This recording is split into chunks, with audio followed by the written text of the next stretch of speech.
Coming to you from Jacksonville, Florida, this is GovLove, a podcast about local government brought to you by engaging local government leaders. I'm Ben Kittelson, Senior Consultant at Ref Telus and GovLove co-host. We have a great episode for you today. We're talking technology and innovation in the city of Boston. But first, the best way to support GovLove is to become an ELGL member. ELGL is a professional association engaging the brightest minds in local government, and your membership dollars help support this podcast. So if you love GovLove, go join ELGL. Now, let me introduce today's guest. Santi Garces is the Chief Information Officer for the City of Boston, Massachusetts, a position he's been in since May of 2022. Prior to that, he served as the Executive Director of the Department of Community Investment in South Bend, Indiana, and also as the CIO in both South Bend and the City of Pittsburgh, PA. In Boston, he oversees the Department of Innovation and Technology, or DO IT.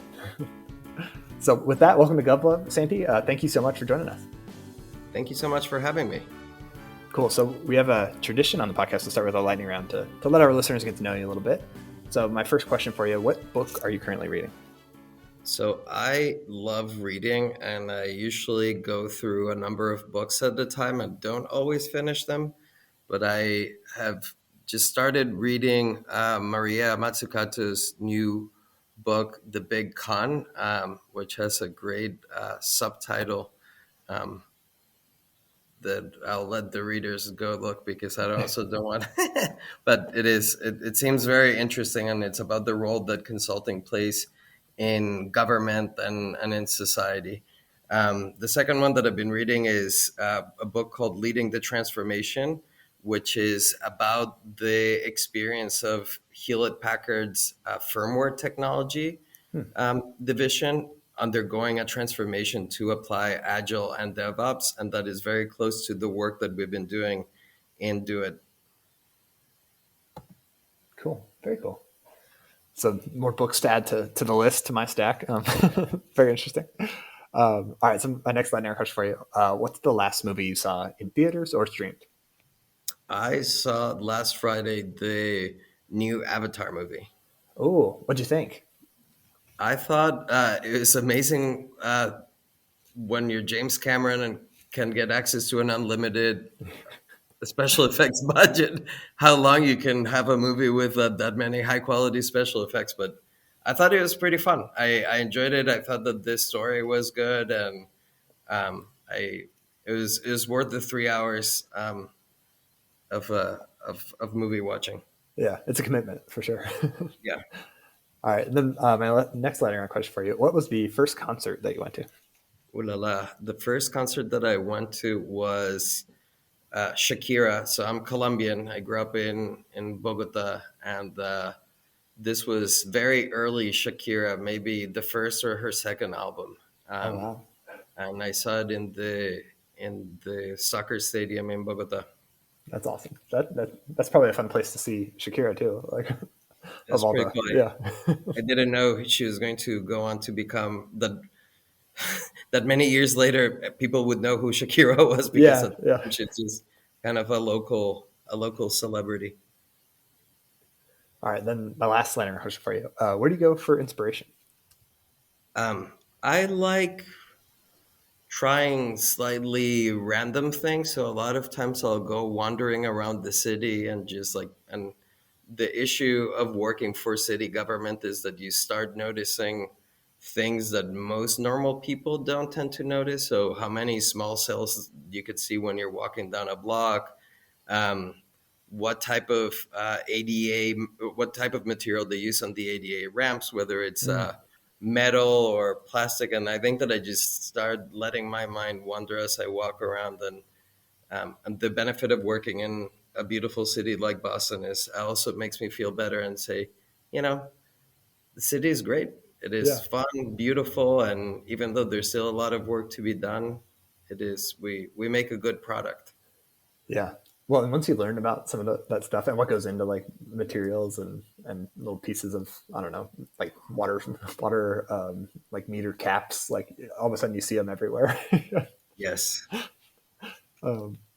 So, close listeners to the pod will know one of my favorite things to kind of talk to folks about is their path into local government. So for you, what's been your path into local government, and how did you end up working for the city of Boston?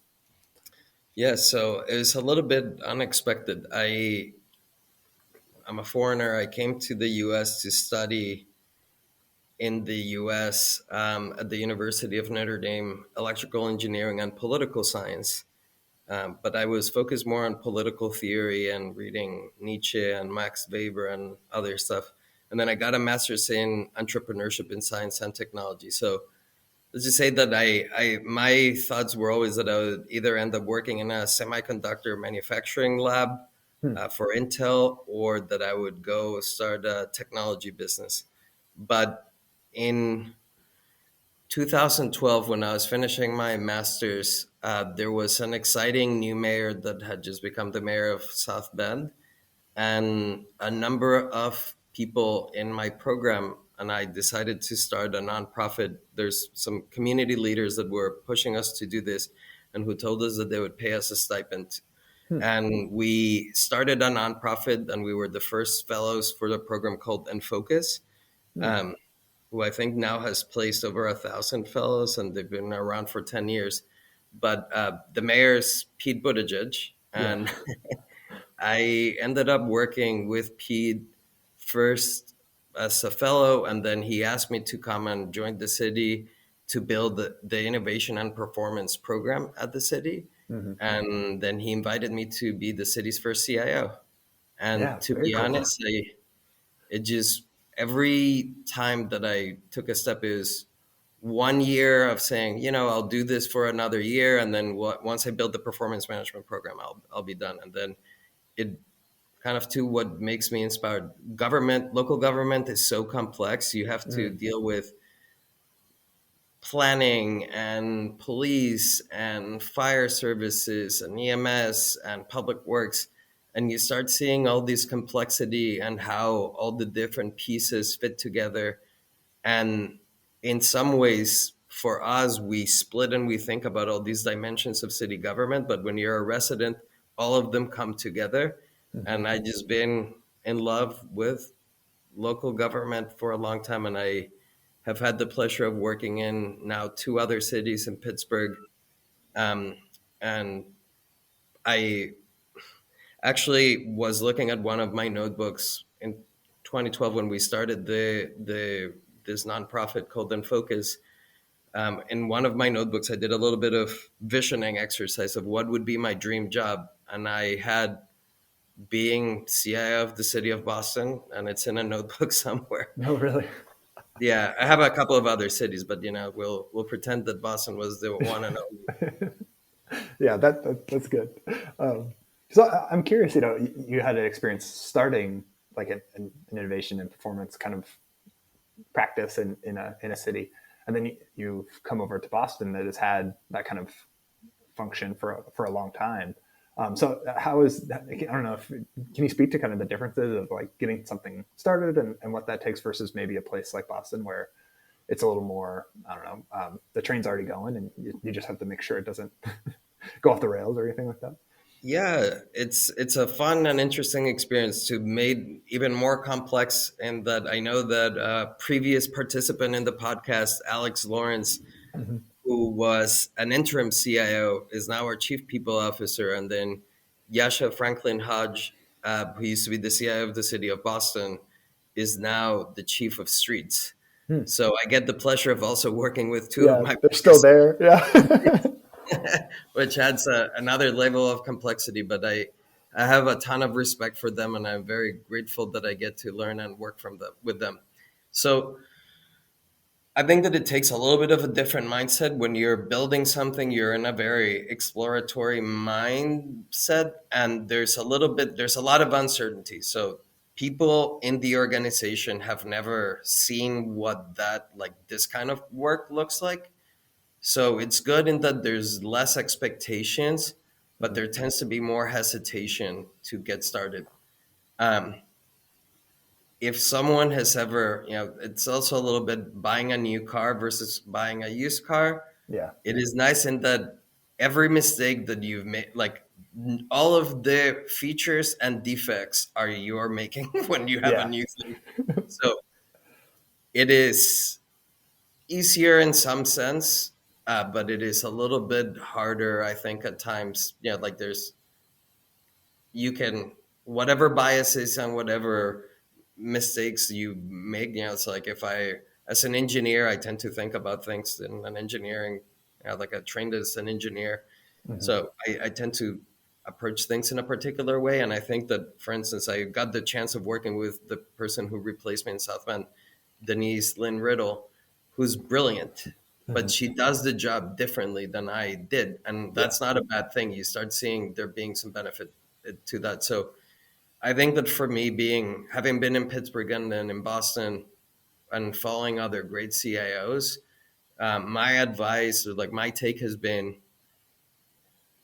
local government, maybe every organization is a little bit like American football, where you're pushing the ball down the field and Hmm. then you never quite get to the finish line. So whenever it's your turn to carry the ball, you try to carry it further into the Hmm. future. Yeah. And I try to build on the legacy of what was built before, but then also take a different take. And I think that there's what inspired me to take this job was the mayor's vision of embracing the possibilities for Boston. Hmm. The idea from Mayor Wu of saying government can and needs to be better and it needs to be different to be able to fulfill the promise of what it can be to the people. Hmm. And I just, again, having worked with mayors that are interesting and exciting, I figured for the right city and the right mayor, the adventure of trying to figure out how to take this amazing department to the next level was too good to pass. Yeah. Yeah. Very cool. Yeah, and that's it's interesting to hear you compare those experiences. Yeah, because I could the car analogy is a good one where every scratch and dent is where it came from, and if it's you bought it new, and if you got it used, you got to kind of deal with some of those imperfections, but also make it your own. That's really interesting. So that's a good transition into kind of talking about the work of your department. So can you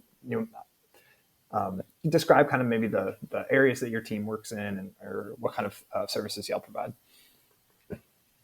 Yeah, definitely. So we are on a journey.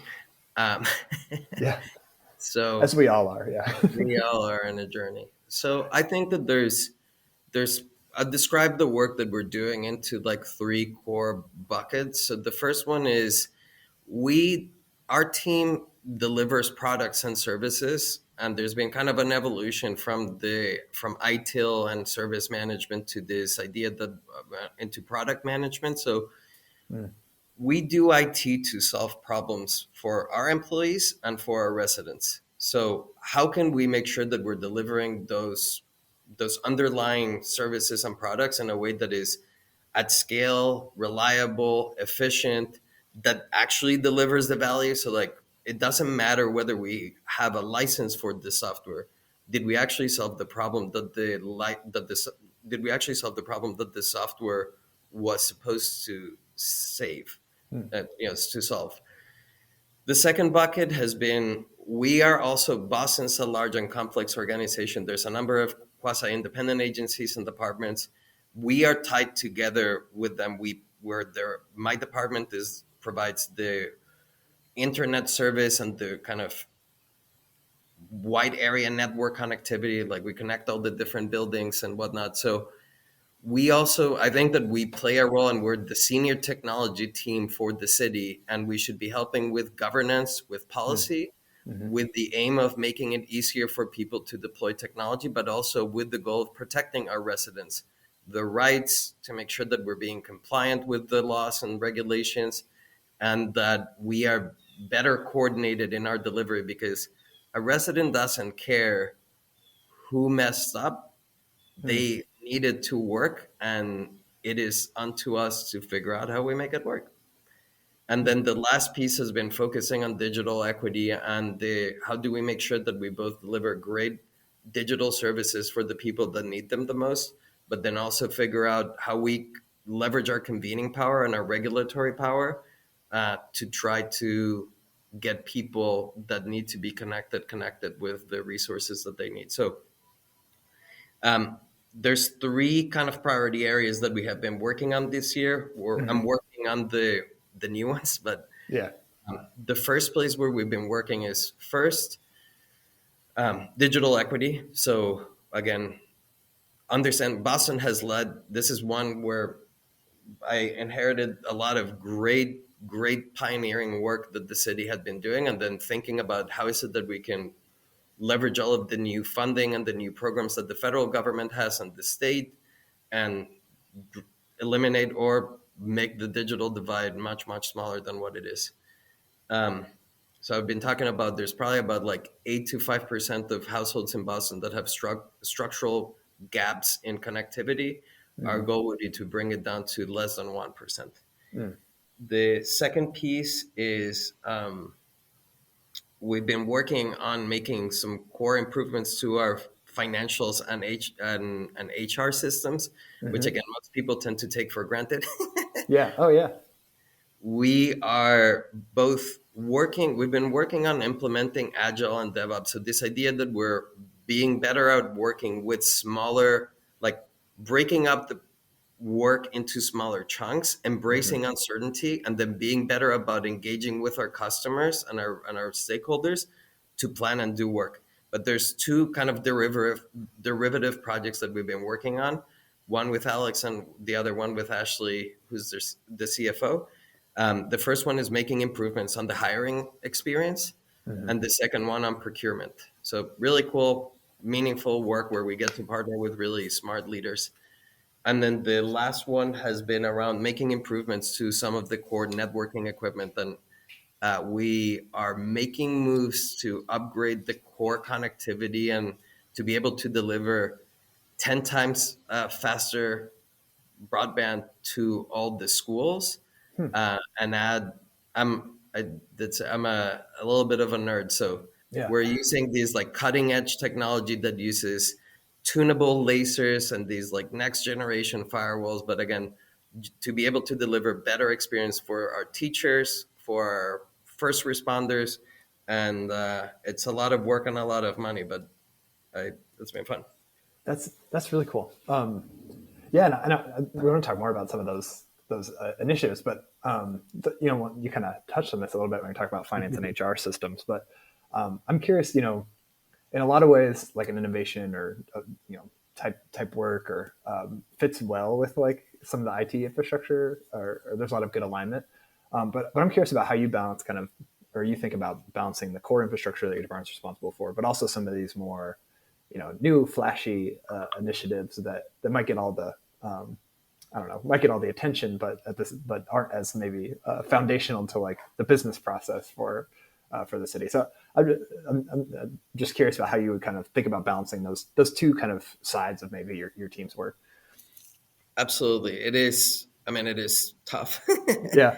And I think like it's a microcosm of like what even for the mayor, there's core things that we like making sure that we have funding to patch potholes, remove Mm-hmm. snow versus a new initiative to provide support for immigrant families. That we have in government, we have to make a lot of complex and tough decisions. Um, I tend to, like I think about those core investments as enablers. And I think the technology is either the best enabler or the worst liability that a city and an Mm. organization can have. So, we try to make sure that and part of the spirit of DevOps and some of these things, if you do it right, you acknowledge the fact that maintenance, uh, scheduled work, replacing minimizing the technical debt Mm-hmm. actually saves you a lot of time in the long run. Mm-hmm. So budgeting to do and over time, if you are actually doing it right, you can make it so that it takes less of your time. So you're actually freeing up constraints, which lets you invest more in the flashy, interesting stuff. Yeah. So it's a balancing act, and as much of an art as it is a science. But the other thing that I've been trying to do a better job is celebrating, like again, translating what those core infrastructure projects, what is the impact for the users and how Mm-hmm. does it translate? Mm-hmm. Because I think that so much, I mean, like building a network that can handle 100 gigabits per second, and that has this like incredible complexity and resilience in the way that it routes traffic. It's a miracle. Yeah. It is some of the best minds in engineering and science coming together to enable this stuff. And I think that more people should know it and should be excited by it. Um, so I try to tie it there, and we're trying to do a better job of connecting the work that we do with the schools, with others, so that there's more of a connection. For instance, we just got some funding from the state to start building. We want to do an open source version of this, but building curriculum to teach data science to kids in Boston public schools, leveraging our open data. And Hmm. so that's been kind of like the model of trying to make the core stuff that is tends to be perceived as boring and dull as exciting and important. Yeah. Yeah. Well, and to your point, talking about the impact of like a new ERP system on folks, and like how if that works well, like you're making a huge difference. And that's just as important as the flashy new app that that the mayor can talk about in their State of the City address or something. Absolutely. So at the top, as you were talking about your team's work, you mentioned digital equity and the digital divide. So I'm, I'm curious that as I was kind of preparing for this interview, I saw that you guys had released a digital equity assessment that the city had conducted last year or in the fall, and so maybe I don't know the best way into this conversation, but maybe the assessment, like what were some of the results of that, and then what's your team kind of working on to help kind of improve that on that digital equity? Yeah, absolutely. So on the results, there's basically a couple of different findings. So the first one that is interesting is, again, Boston has been a leader in this space.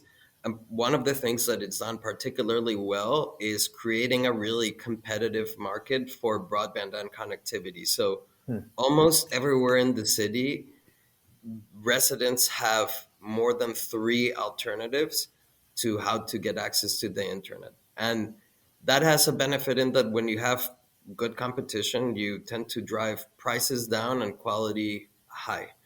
So um, that there's good legacy there. Now, we know based on data, ACS data and other stuff, that there's about 32,000 households that didn't have broadband in the city of Boston. And then there's a fair amount more that, based on the calculus from SNAP and poverty levels, that probably struggles with affordability.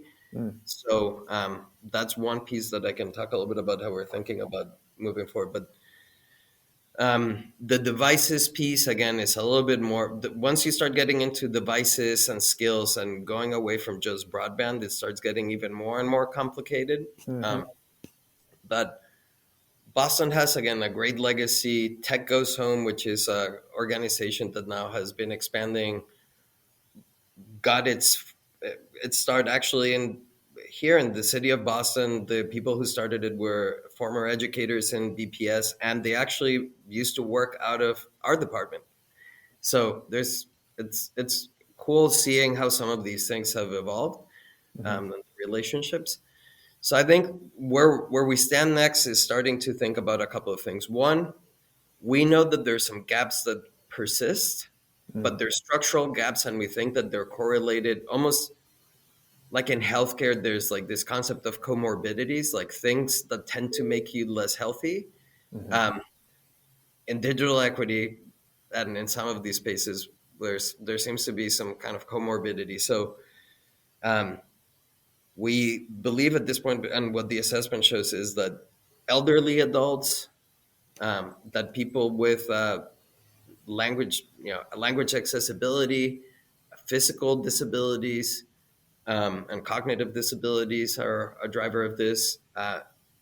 Immigrant communities are more susceptible as well. Some partially because we have people that are coming to the U.S. and coming to Boston that came from rural parts of Colombia and from rural parts of other parts of the world where they might have had less exposure to digital experiences. So It's not a huge percentage of the population, but it's also some percentage of the population that would probably benefit the most from getting access to digital skills for education purposes, access to healthcare, access to other stuff. So um, we've been thinking about like how can we break those gaps and make it easier for people to get connected.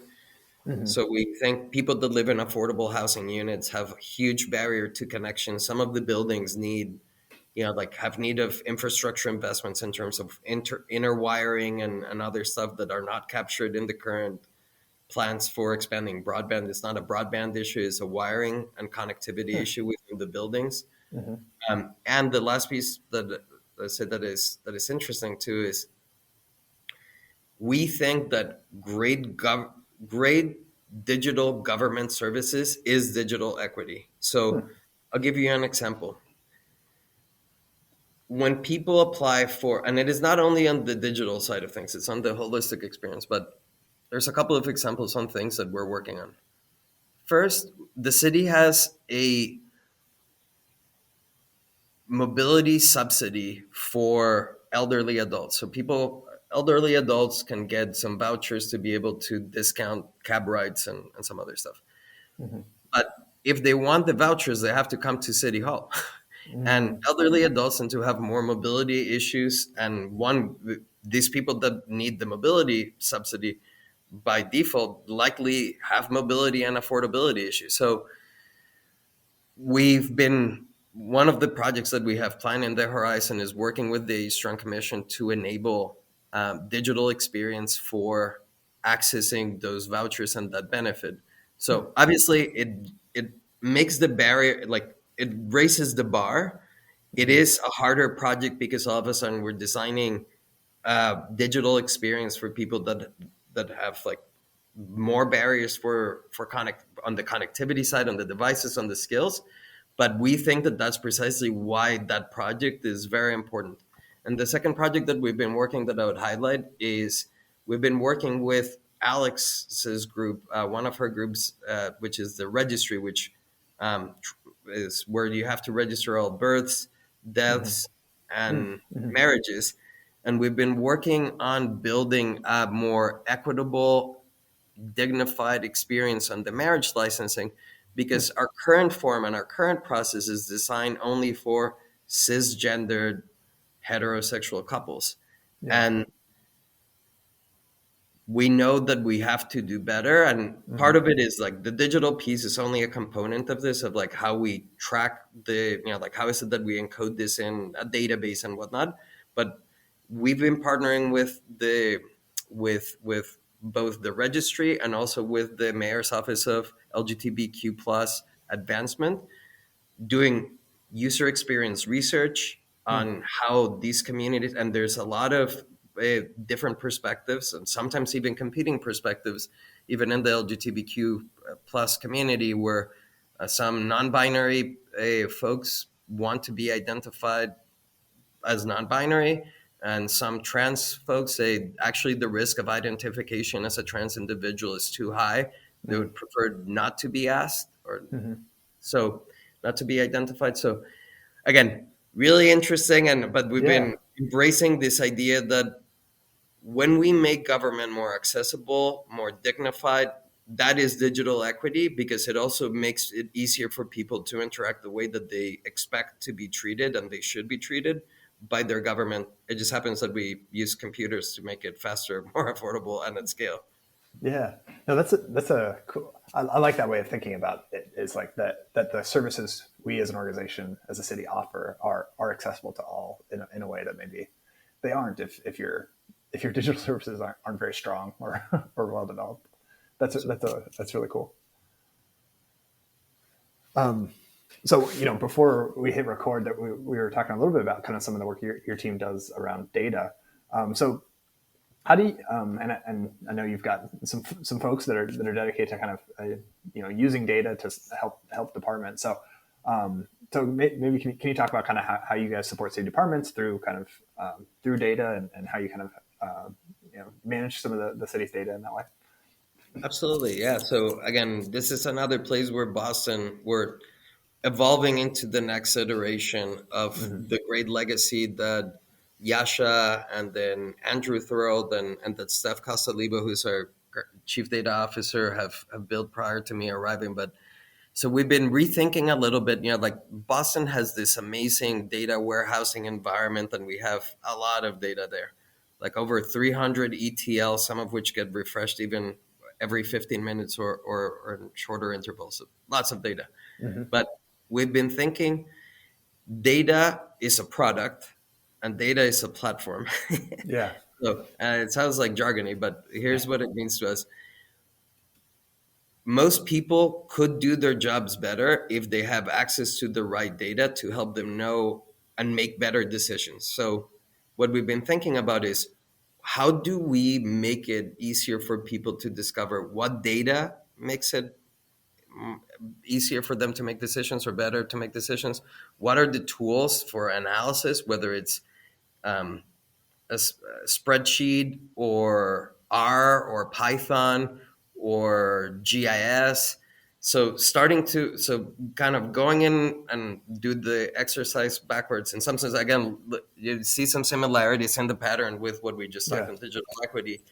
But what are the problems that the users are having, and then how can we productize what we have to try to make it easier for them to access it, to Mm. discover that they have access to it and to access it, and also know that there's responsibility. So we've also been thinking about so that we've been working on creating some new roles and then changing and creating and bringing some new tools to do this, but again also helping departments understand what data they have in their charge, what are the regulatory frameworks that those data are subject to, Mm. and making sure that they know that that they have a responsibility in complying with our residents' privacy and their regulatory rights, and but also thinking maybe when they might not know that they had some of this data and that they would be helpful for them to do the work. So we're in a journey and working a lot on enabling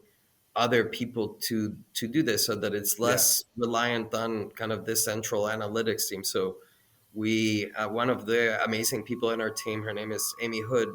She had some of this experience, but she brought it to the city of building almost like an organic community of data practitioners. So she started a data culture pilot where Cool. Yeah. she was training people, and it was amazing because usually in bureaucracies we think it's top down. I'm your supervisor. I'm going to tell you that you have to do this training. Amy was able to get a group of about 20 people to commit to almost 2 hours per week over 8 weeks to learn JavaScript. And she Oh, had wow. never used JavaScript before. And also starting to use JavaScript and this library D3 to build data visualizations. And like the number of people that went through the entire program and the results were amazing. So Mm. we're hoping to do more of that kind of work where we're building, if we have the right tools, the right frameworks, and the right support, that we let our employees bring the best of themselves to solve problems that our residents have. That's really cool. And yeah, very cool that they taught themselves how to use JavaScript. So It is. I told them when I was learning JavaScript in D3, yeah, I was almost a year into my learning of JavaScript, and I had been programming for a few years, for a number of years before. And I was very impressed that they jumped straight. It's hard, very yeah, hard, and they have the results to show for it that they were able to learn it. So that's pretty cool. yeah, wow.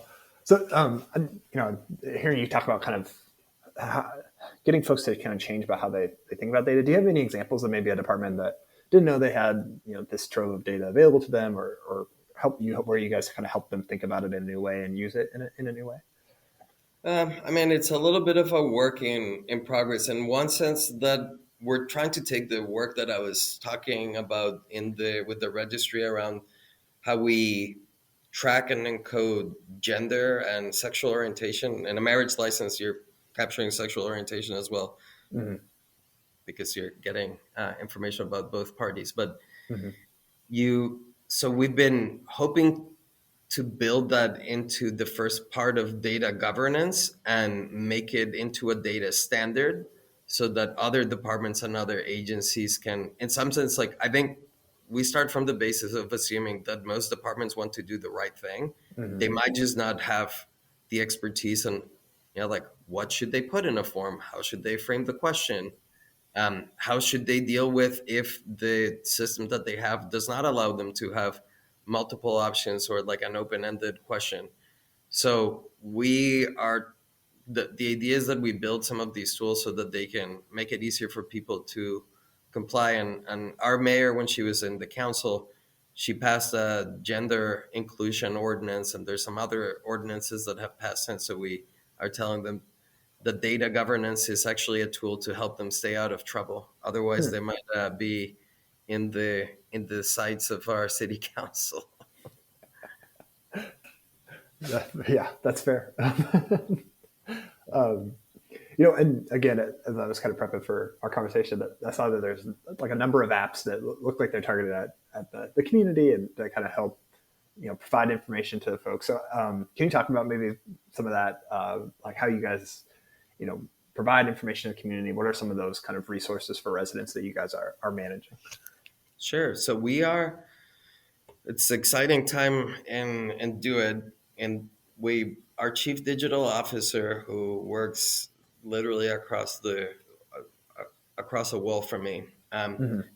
Julia Gutierrez, she's been building the first full-time user experience research team at the city. And it's also coupled with some other work that we've been doing in starting to build governance around how we do our works. And one of the key parts of our governance structure is community engagement. So we Mm. started this thing called the Community Technology Coalition, which has um, community-based organizations that are doing really interesting work in this like intersection. So there's people that are doing digital skills with elderly adults and with young people, and it's a really interesting group. So we've been trying to get that community voice, both the user experience, but also in the governance side of things, of trying to incorporate the community voice as much as we can, because like government is limited in its resources, and a lot of times we're having to make really complex decisions. And well, this is the beauty that's also the mayor's it's what the mayor wants, Yeah. that we involve the community, that we engage with the community as equals and as partners.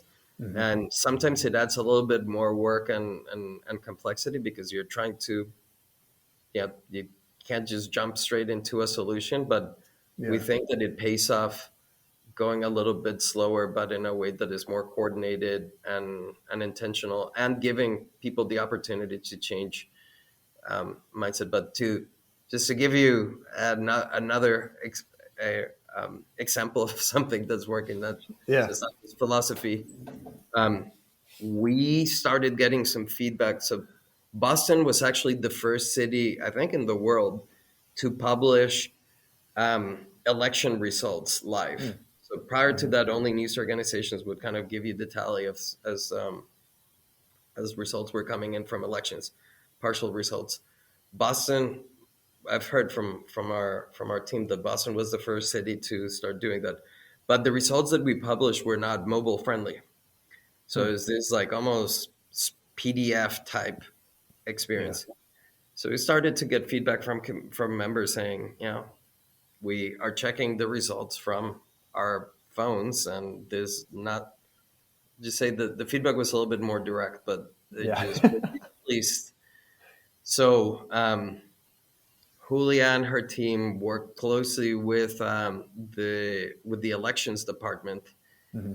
and in one quarter, so again going to agile, we're working in a planned way. So they captured the need, prioritized it, slated it to be built, and then they were able to build a prototype first, and then actually put into production between the primary and the general election a new mobile friendly result page that also made it much Wow. easier for people to navigate, so they could see the right kind of like the races that they were the most interested in. So it was yes, not the most maybe epic project, Yeah. but it was really cool. And like the idea that we could do it again in a way that was like very professional, where we get feedback. It feeds into the prioritization of the work that we do, that we're able to prototype, align on the experience, and then go and build. And we could do all of that in less than 1 quarter. It's just awesome. Yeah. That timeline is amazing. That's very fast. Yeah. Doesn't always happen that fast, but Yeah. we but it was awesome. And again, like it just shows, it's been a good example of like when we do things right and we invest in those core in the core of how we do work, it Mm, also makes us go faster. yeah. So you've mentioned it kind of a couple times throughout our conversation about governance and kind of and how you're incorporating some of these like values or priorities into different governance models for your team. So I'm just curious, can you talk about kind of why that's important and kind of why that governance piece is like informs your work? Because it sounds like that's part of been a focus of yours since you've been in Boston is establishing some of this. Is that fair? Yeah, it is tough. It is strange work in that a lot of times it doesn't feel like it has like an immediate ROI. But Hmm. so one of my mentors, who used to be the former director of public works in South Bend, his name is Gary Gillard. He once told me, and again, I'm an impatient engineer. I'm like, this is the right solution. Of course, we like, let's just do it. Yeah. He used to tell me, Santi, change moves at the speed of trust. Hmm. And after, let's just say, hitting my face against the wall of progress many times, I realized that Gary was very right. And I think that governance is just, it's a layer of processes and structures that helps us make this, have a table. Like a lot of times in government, there's the right answer doesn't quite exist, because either Mm, the context changes, something's changing. And sometimes we tend to over put too much on the regulation, on the mm, legislative process, and I think that there's a missing piece, because a lot of times we have to figure out, how do we operationalize, how do we actually build this intent or this like complex thing that we've been called to do. And I think that governance is a place that is very flexible, because we can define it and we can define who participates, but it gives people a chance of having a seat at the table, of voicing their concerns, but also in kind of the spirit of what Amy was talking about with the data culture pilot. Once you've been part of the decision making, even if you mm, disagree, you have stake in the decision. mm, And you also know that there's going to be another meeting or another time in which, if you really disagree, you can bring forth those objections or the bad experience. And it kind of creates a relief valve for a lot of change management. hmm, Um, Look, I think that it's a little bit of an evolution. I think that we're starting even very focused on our internal stakeholders, but based on the mayor's vision and the work that we want to do, and because we think that it's essential to the work, we're opening it more and more in as many ways as possible to community participation, to have the voice of other stakeholders in the decision making. yeah. It is tough and slow, and we are going to try to hire a director of governance and policy that can help us manage that process. And we were incredibly lucky to have had, there's a person who's getting his master's at MIT, who worked as a fellow during the summer. Again, this is a good story of speed and progress. Hmm. Hmm. From the summertime, when this person was just starting to build the needs assessment of why we needed governance, Hmm. to December, we had already done the first convenings for, but and we have this like complex, but Boston's a big complex place, so I needed to up my game and have a more complex governance structure. Yeah. We've already started having these meetings. We already start having some of the charters and like the Hmm. actual statements of intent of the governance processes. So it started, and it is a little bit scary at times, and sometimes it's frustrating because you lose a little bit of control. Yeah. But it is, I think that it is a loss of control for for the right reason, and then you tailor a little bit and try to figure out, okay, again, governance is also about knowing when to wrap up the discussion because Mm, it is time to make a decision or yeah. call for a vote.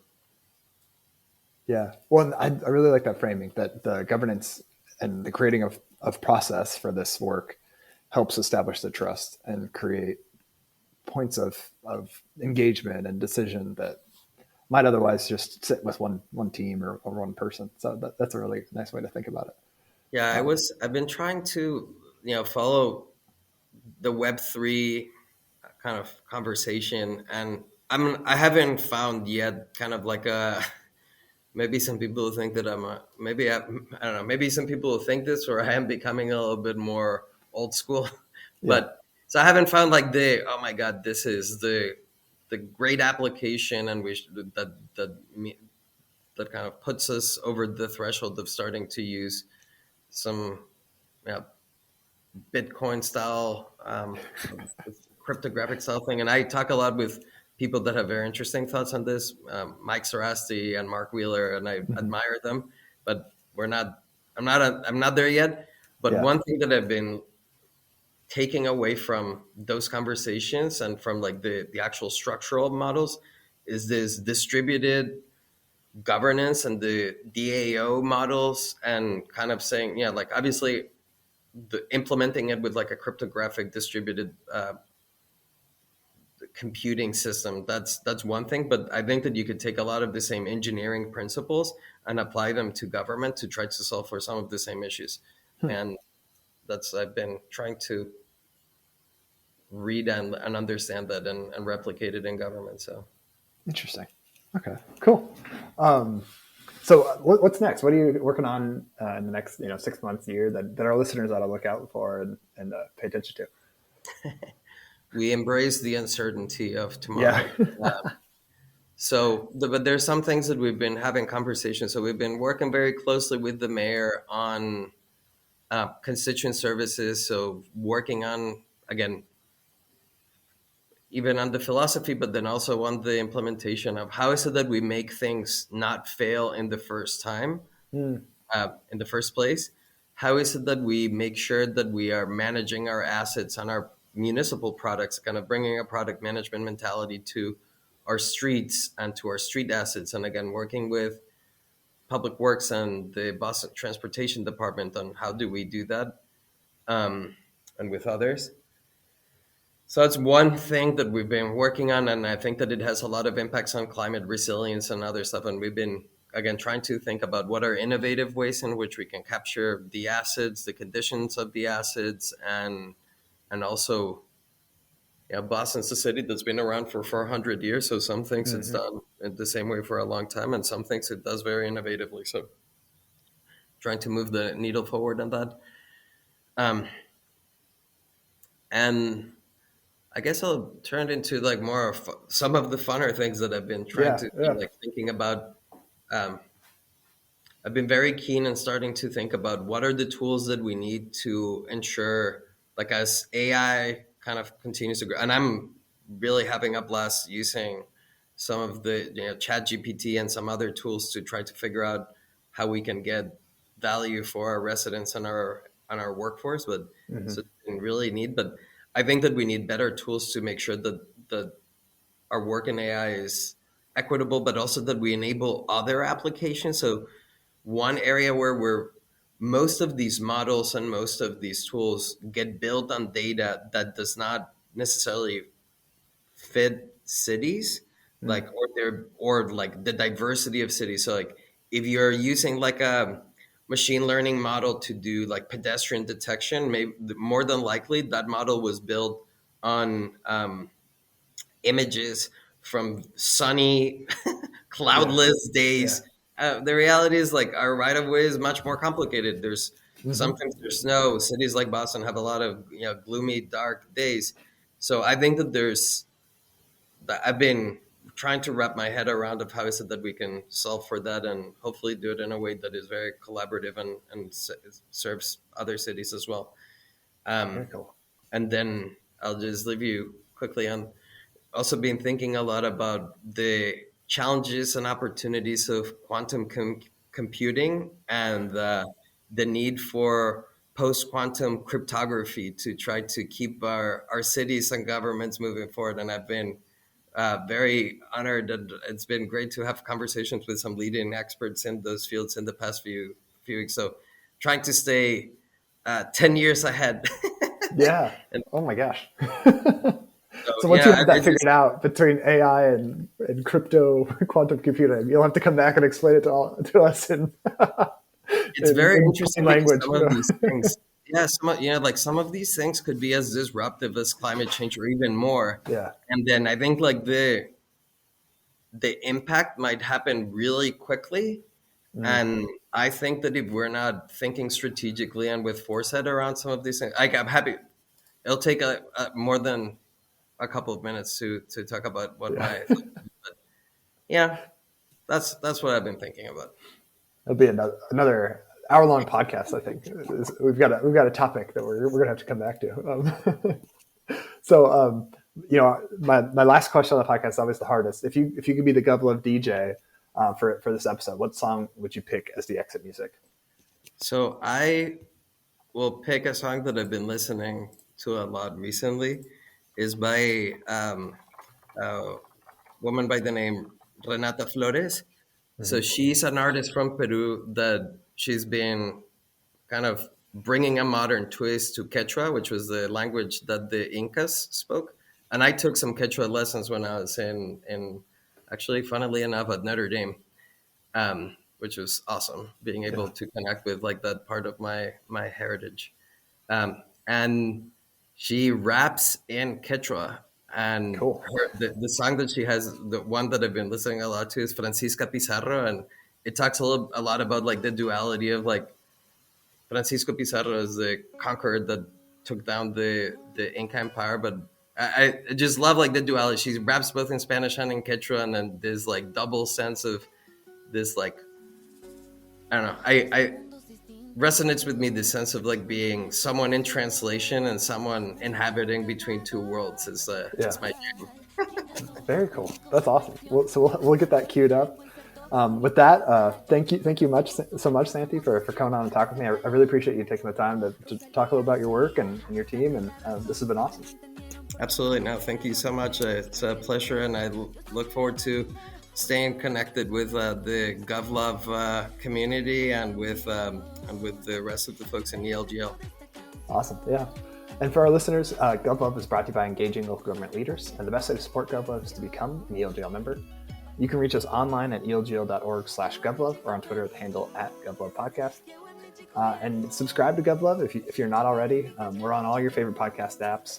And you also go tell a friend, a colleague, a family member about this podcast. Help us spread the word that GovLove is the go-to place for local government stories. And with that, thank you for listening. This has been GovLove, a podcast about local government.